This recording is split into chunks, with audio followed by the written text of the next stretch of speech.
Bom, continuando aqui, no último vídeo a gente viu uma pequena dica, né, sobre ocultar erros do PHP, então até está comentado aqui.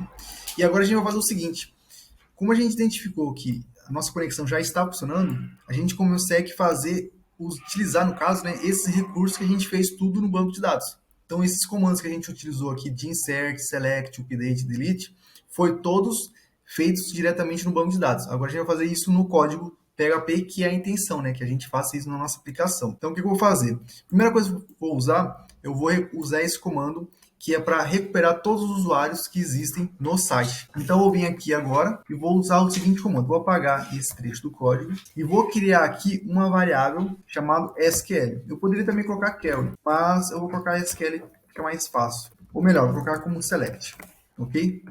Então, o que acontece? Aquela consulta que a gente usou lá no banco de dados, a mesma consulta, a gente vai copiar e colar ela aqui.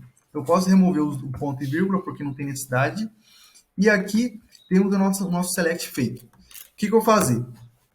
Agora, eu vou criar uma variável chamada result, que é o resultado, tá bom? E vou usar a minha variável de conexão, db, carry, tá bom? E eu vou passar aqui o meu valor, a minha variável de consulta. Porque eu estou criando uma variável e simplesmente não estou copiando e colando aqui dentro. Se eu, em algum momento, essa consulta ficar muito extensa, ou seja, vou colocar variáveis, vou colocar condições, né, para fazer filtragem e tudo mais, pode ficar muito extenso, então não ficaria muito legal a leitura dela. Então é legal você criar uma variável específica para essa consulta, porque dependendo do tamanho dela, fica mais legível para você conseguir entender e identificar o que está acontecendo.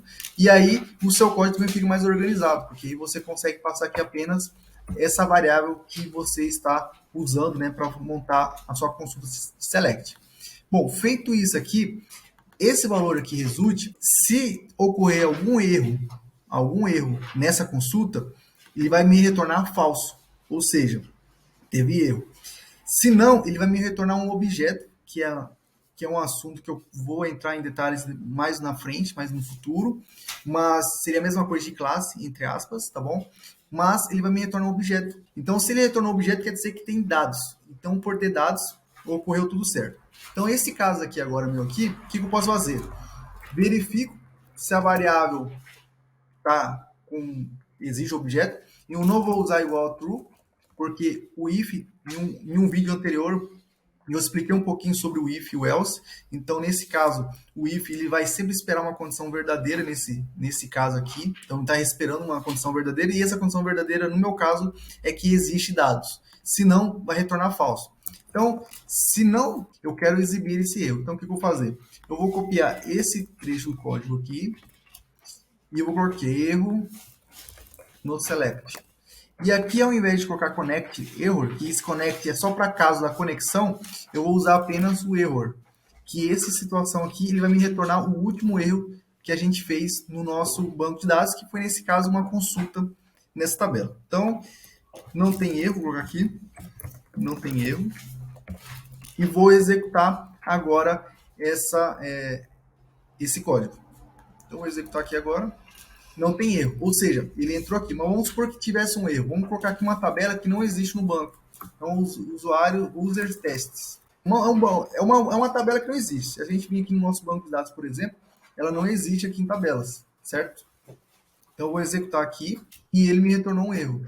Qual que é o erro que está me retornando? Que a tabela users test não existe.